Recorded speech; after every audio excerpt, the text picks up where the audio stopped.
विराजस. हा sorry. Sorry कशाला? ते माझ्यामुळे त्रास झाला तुला. आत्याशी भांडण झालं तुझं. मला हे खरंच व्हायला नको होतं Virajas. I am really sorry. अच्छा ते का? काही हरकत नाही. ओके. विराजस. हा अरे इथेच काय बोलत राहिलात? जेवायचंय ना? हो. आई, बाकी सगळ्यांचं जेवण झालंय का? बाकी सगळ्यांचं झालंय पण काय? अरे तुझी आत्या खूप रागावली. त्या जेवल्याच नाहीत. त्या राधावर रागावल्यात बहुतेक.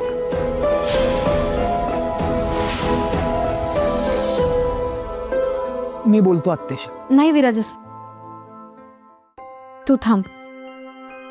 हे सगळं माझ्यामुळे झालंय. त्यामुळे प्लीज आत्यांशी मलाच बोलू दे.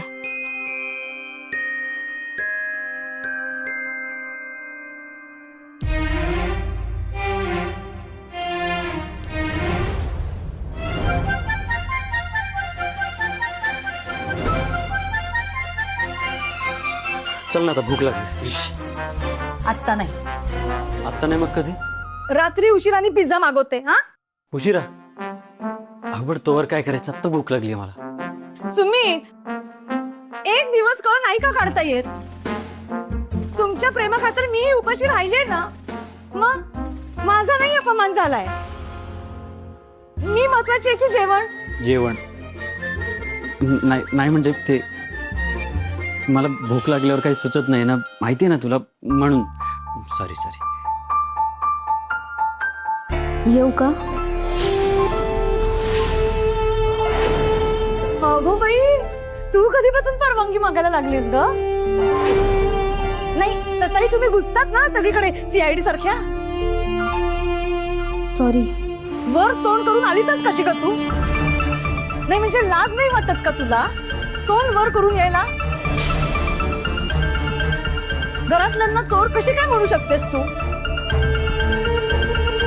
आत्या, मला तसं करायचं नव्हतं. मग तुझ्या वागण्याचा नेमका काय वेगळा अर्थ होतो सांग मला. कशाला आली होतीस तू? नाही बेसिकली तू आत्ता का आलीस? अजून मन भरलं नाहीये का तुझं? राईट, तुला तर शोधाशोध करायची असेल नाही का? हे बघ, हे बघ, हे आमचं कपाट बघ बघ, शोधून बघ काय सापडते का? हे इकडचे ड्रॉवर काढ, बघ बघ ना काही मिळते का? गाड्यांची उलथा पालत कर, भिंती करून टाक. एक एक वस्तूचा जाब विचारा मला. ये विचार बघ. आत्या, प्लीज तुम्ही रागवू नका.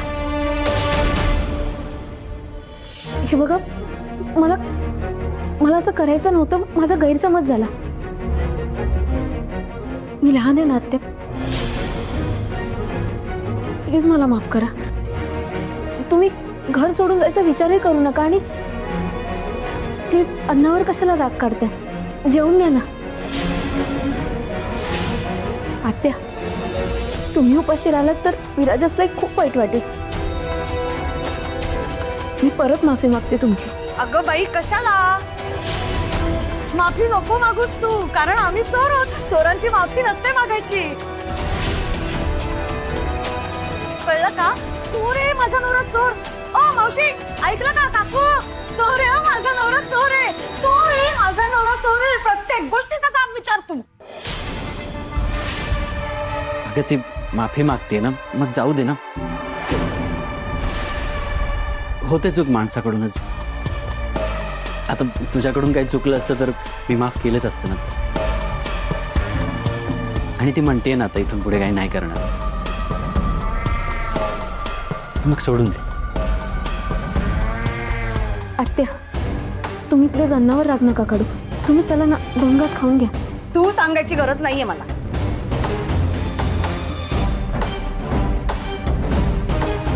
मला भूक लागलीये म्हणून चाललीये, तुझ्या सांगण्यावरून नाही.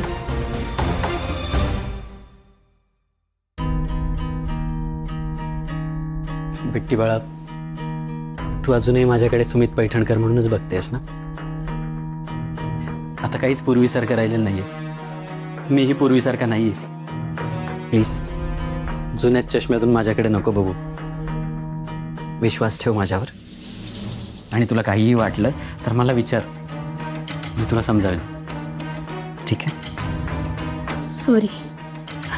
It's okay. आणि तुला परत शंका आली तर माझ्याशी बोल, मी समजावेन तुला. ठीक आहे.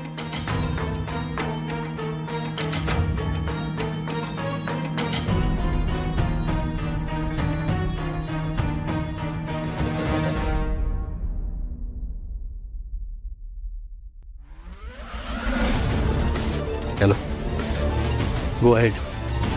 सिग्नल ग्रीन आहे. माल बाहेर काढायची हीच वेळ. साहेबांनी सांगितलंय तसं करा. गुड.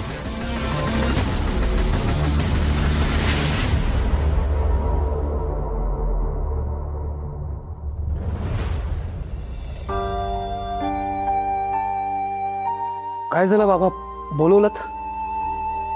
हा, ये बस बस. बोला ना. मला सांग, हे तेल तू लंडनवरनं घेऊन आला होतास बरोबर? हे येस. आणि हे तेल लावलं की डोकं खूप शांत राहतं बरोबर? हो. एक मिनिट, तुम्हाला काही झालंय का बाबा? तुमचं डोकं दुखतंय का? नाही नाही नाही, मला काही झालेलं नाहीये.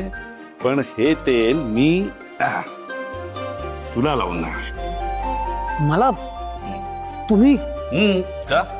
म्हणजे एक बाप आपल्या मुलाला तेल लावून देऊ शकत नाही का? या बापाकडनं तुला तेल लावून घ्यायचं नाहीये काय? अहो नाही, तसं काही नाही. नाही ना तसं काही. मग चलिये, बस बस बस बस बस बस. ओके.